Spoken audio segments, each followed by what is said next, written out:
Et on passe d'un sport à un autre. Ça se joue avec des raquettes et une balle dans une cage en verre. 4 joueurs qui s'affrontent en double.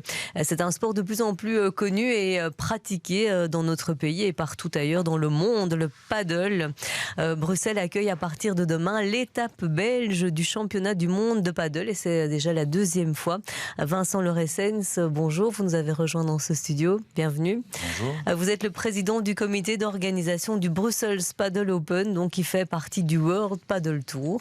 Et donc ça commence demain et c'est dans la gare maritime de Tour et Taxis, dans ce théâtre fabuleux, et ce qui fait dire à beaucoup de gens que c'est le plus beau tournoi indoor de paddle au monde. Tout à fait. Donc le Circus Brussels Paddle Open, parce qu'il faut évidemment toujours bien mettre nos sponsors en évidence, sinon on n'est pas là. C'est votre métier, pas le nôtre. Oui. C'est pour ça que je suis ravi de l'invitation. Mais donc on a la chance en fait d'avoir cette étape du championnat du monde. Donc il y en a que 25 dans le monde, et on a aussi la chance d'avoir cette gare maritime qui est unique, je crois, en Europe ou peut-être ailleurs, parce que c'est un bâtiment classé de 1904, 15 000 m², la plus grande construction en bois d'Europe. Un bâtiment 100% écologique, qui régénère, ou en tout cas qui n'a aucune consommation énergétique. Et d'après les marques, les joueurs, les coachs qui parcourent le monde entier en jouant au padel ou en représentant le marque, ils nous ont dit que c'était pour eux le plus beau tournoi du monde quand ils lèvent les yeux et quand ils se baladent autour de notre Open qui réunira on a les 100 meilleurs joueurs hommes et les 100 meilleurs joueurs femmes qui démarrent demain matin. Donc on démarre les qualifications dans le club de paddle de Tour et Taxis. Donc on est le plus grand club indoor de Bruxelles et je crois que le plus beau de Belgique ou d'ailleurs, parce que c'est un bâtiment aussi classé de 1904. Ce sont le shed 4 qui est magnifique. On a 13,50 mètres de hauteur, toiture classée, porte classée, enfin c'est magnifique. Et donc à partir de demain, samedi, dimanche, c'est les qualifications hommes. Donc on attend beaucoup de monde, c'est juste 7 € pour la journée. Vous allez voir les jeunes, les futurs stars de demain, ceux qui perdent un peu dans le classement, puisqu'ils ne sont pas dans le top 32 mondial. Ça, c'est samedi, dimanche, vous avez les qualifications hommes. Lundi, mardi, les qualifications femmes.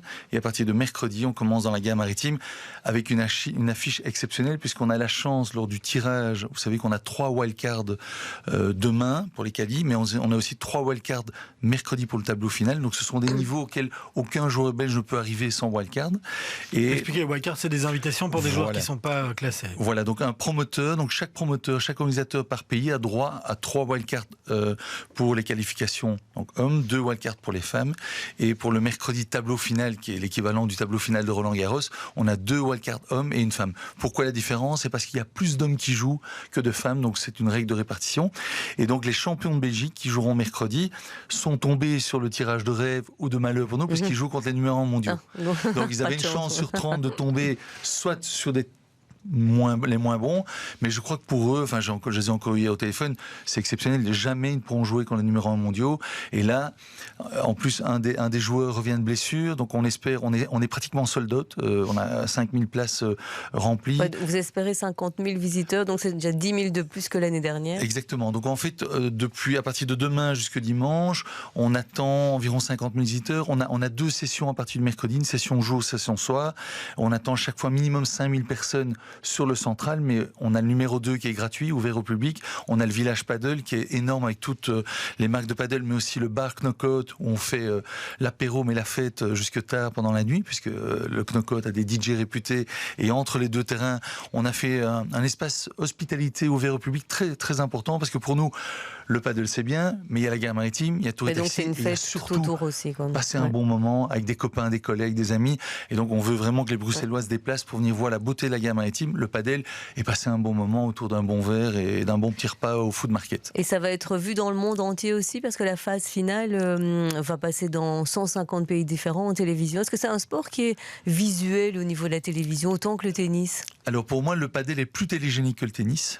J'ai eu la chance de faire la plupart des demi-finales de Roland-Garros depuis 15-20 ans, et voir le top 20 mondial jouer au paddle, c'est incroyable. Toutes les personnes qui sont venues, que ce soit un ministre, que ce soit un collègue, un n'importe qui, un joueur de tennis ou quoi, ils sont abasourdis et estomaqués par les points qui sont spectaculaires, parce que les joueurs sortent de la cage. Il faut savoir que l'année passée, on a quand même eu le point du siècle, parce qu'un des joueurs est sorti de la cage, il a ramené la balle qui a fait 5 bonds sur la cage, il a fait 22 mètres pour aller chercher la balle de l'autre côté, il est revenu dans le terrain. Ils n'ont jamais eu ça. Donc le padel est beaucoup plus spectaculaire à voir. Donc j'invite les gens à venir découvrir le padel. Mais ça va très vite parfois. Hein. Alors ce qui est beau dans le padel, c'est que les hommes, ça va très vite et c'est incroyable.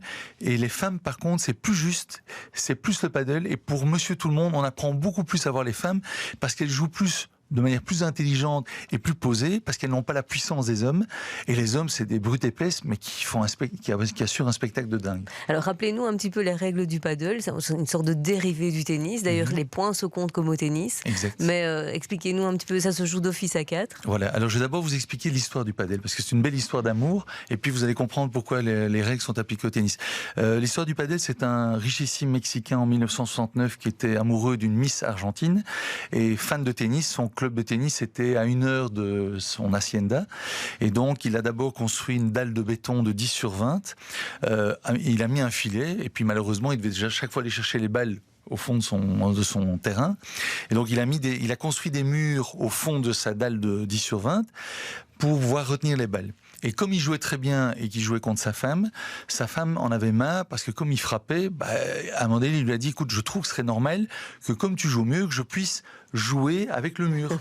Et donc, le jour de l'anniversaire du richissime Mexicain, sa femme lui a fait une lettre d'amour de l'anniversaire et lui a demandé si le jour de son anniversaire, il pourrait être magnanime et accepter que sa femme puisse jouer avec le mur.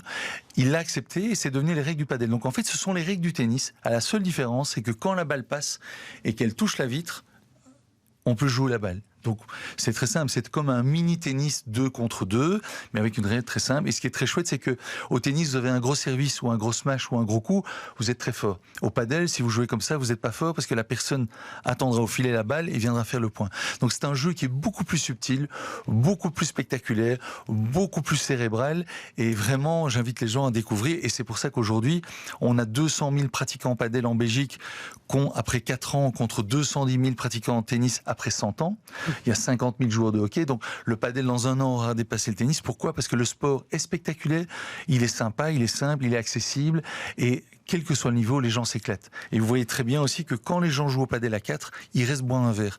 Donc l'aspect social, convivial qu'on retrouve et qui sauve les clubs de tennis qui étaient en perte de vitesse est sauvé grâce au club de padel parce que les gens restent et font vivre le clubhouse avec des boissons, des repas, etc. Pour revenir sur l'événement qui débute ce week-end à la gare maritime, vous en avez déjà vécu des événements de cette ampleur-là. C'est quoi l'ambiance qui règne autour d'un match de paddle ? Est-ce que c'est semblable à ce qu'on peut voir dans le tennis, c'est-à-dire des moments très calmes et des brefs moments d'ambiance ? Est-ce que c'est un petit peu la même atmosphère qui règne avec un silence qui est roi et de temps en temps des moments d'explosion ?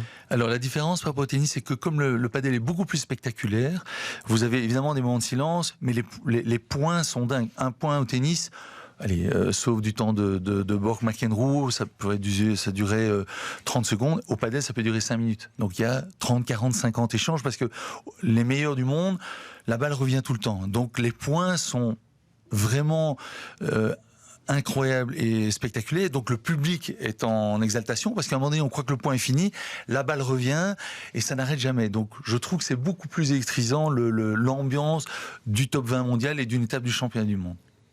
Alors vous aviez cité des noms de personnalités, de stars, on va dire du paddle qui sont là. Et alors il y en a aussi qui terminent leur carrière, dont ce sera sans doute une des dernières occasions de voir jouer. Donc il y a ce champion qu'on appelle Bella. Oui, tout à fait. Et donc en fait lui, il a déjà 43 ans, donc il va mettre un terme à sa carrière. Donc le paddle, on y joue beaucoup plus tard qu'au tennis. Alors je crois que l'avantage du paddle, c'est que comme on est à 2 sur une plus petite surface que le tennis, on peut jouer un peu plus tard. Bella par exemple, c'est c'est le sportif le plus titré de l'histoire de tous les sports, de l'histoire du sport. Pourquoi ? Parce qu'il a été 16 années consécutives, de 2002 à 2008, numéro 1 mondial sans s'arrêter, en continu. Et il n'y a pas un sportif dans n'importe quel sport au monde qui a été 16 années numéro 1 mondial. Donc on a la chance, il sera là à la conférence de presse, il sera là mardi midi et il commence à jouer mercredi soir à 21h. Et on a Pablo Lima qui était 4 fois champion du monde, qui est aussi une méga star du padel, qui lui arrête sa carrière professionnelle cette année. Et donc il viendra jouer pour la dernière fois à Bruxelles. Et on a une surprise pour lui par un grand chocolatier bruxellois, parce qu'on ne pouvait pas laisser Pablo Lima partir les mains vides. On espère qu'il ne nous écoute pas. Hein. Non, mais il ne parle pas français, donc c'est très bien, je peux mal le dire, mais je ne vous dirai pas. Mais on a un très grand chocolatier, très connu mondialement, qui lui a fait une super surprise, qui viendra remettre à la fin du match où il perd. Bon, on espère que ce sera plus tard possible, mais il aura un très très beau souvenir pour repartir de Bruxelles, en tout cas. Eh bien, merci d'avoir été notre invité Vincent Loresens. Et ça ne fait que commencer, la fête du padel à Bruxelles, puisque ça démarre demain et ça terminera, c'est le 26 avril que ça se termine. Le 30 avril. Ça commence demain. Oui, ça commence demain et les phases finales commencent le 26 et terminent le 30 avril. Donc voilà, Tour et Taxi va vibrer avec la balle de padel pendant un certain temps. Montrez-nous cette raquette de padel que vous avez apportée. On a failli l'oublier. Parce qu'en tant que promoteur, on a un choix pour la raquette officielle et je me suis battu pour que l'atomium soit sur la raquette officielle. Montrez-la bien à l'écran.